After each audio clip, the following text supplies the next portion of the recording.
بسم الله الرحمن الرحيم. مشاهدين الأعزاء، السلام عليكم ورحمة الله وبركاته. أنا فاطمة طارق، أرحب بكم إلى برنامج تعليم اللغة العربية. بینندگان گرامی و علاقمندان برنامه آموزش زبان عربی، خوش آمدید به جلسه مقدماتی برنامه آموزشی زبان عربی. در این جلسه می‌پردازیم به بیان اهمیت زبان عربی، معرفی منهج تدریس ما و بیان مهارت‌های لازم در آموزش زبان.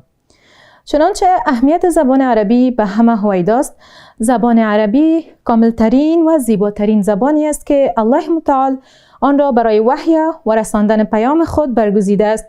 آنجاست که زبان قرآن کریم عربی بوده و پیغمبری که به خاطر ابلاغ و تعلیم قرآن مأمور گردیده همچنان زبانش عربی است و به همین ترتیب ماخذ و منابع علمی که ما را به علوم دین و این اسلام عزیز ما وصل میکنه در مجموع به زبان عربی هستند. از این جهت به نام لغت دین نیز یاد میشن و همین دانستن زبان عربی است که تماس مستقیم ما را با قرآن کریم قائم میسازد. و علاوه بر همه زبان عربی بر مقاصد دیگر اجتماعی، تجاری و تعامل با اعراب نیز کاربرد دارد. بنابراین ما به خاطر آموختن این زبان در میان مردم مسلمان ما تلاش کردیم در آموختن آن سهولت ایجاد کنیم. به این اساس منهجی را که برای مخاطبین گرامی ما در نظر گرفتیم که به بسیار سهولت بتوانند به این مهارت دست یابند. منهج و شیوه تدریس ما چنان است که از مسائل جزئی و ساده آغاز نموده و تا مراحل متقدم انشالله خاتمه میبخشیم. دروس این منهج به فصلها ترتیب گردیده که هر فصل مشتمل بر 5 درس و هر درس مشتمل بر خواندن و نوشتن کلمات جدید، قاعده ای از قواعد زبان عربی و محاوره یعنی گفتگو می باشد. انشاءالله به همین منوال درس به پیش می رود و از مخاطبین معزز ما هم توقع می رود که تنها به مشاهده این دروس اکتفا نموده، بلکه به خاطر به دست آوردن نتایج بهتر در راستای یاد گرفتن این زبان جهد بیشتر نمایند و هر درسی را که خوانده میشه او را تکرار نمایند و تمرینات مربوط هر درس حل کنند و از طریقهای مناسب تماس میتونند با ما شریک بسازند و در صورت داشتن سوال یا مشکلی به سوالاتشان نیز پاسخ خواهد داد.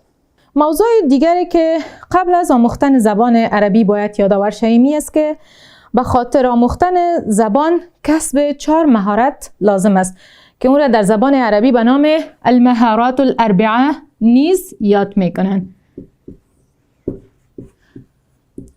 المهارات الاربعه، این مهارت های 4 گانه کدامند؟ المهارة الأولى القراءة، المهارة الثانية الكتابة، المهارة الثالثة الاستماع، والمهارة الرابعة الحوار. مهارت اول القراءة یعنی قرائت و خواندن است. مهارت دوم الکتابه یعنی نوشتن است. مهارت سوم الاستماع یعنی شنیدن است. چیزی را که خوانده میشه یعنی گفته میشه که میشنویم و فهم از اوست. الحوار یعنی مهارت چهارم گفتگوست. خب در مهارت اول میبینیم که در زبان عربی مهارت قرائت یا خواندن یعنی وقتی ما یک چیز را در زبان عربی میخوانیم آیا ما او را خوانده میتونیم درست یا نمیتونیم. دومی که چیزی را که انسان خوانده میتونه باید او را نوشته هم بتونه. یعنی نوشتن چی است؟ مهارت دومی که چیزی را که خوانده میتونه انسان باید او را در خط هم در بیاره. الاستماع مهارت سومش شنیدن است که بعد از خواندن و نوشتن یعنی چیزی را که گفته میشه به زبان عربی آیا او را درک کرده میتونیم، آیا ما میفهمیم که چی گفته شد. و همچنان مهارت دیگهش گفتگوست که بعد از قدرت و توانایی خواندن، نوشتن و فهم چیز شنیدن یعنی شنیده شدن، چیزی که شنیده شده بعد از فهمی از او میتونیم ما محاوره یا گفتگوی درست داشته باشیم و دست بیابیم به این مهارت چهارم.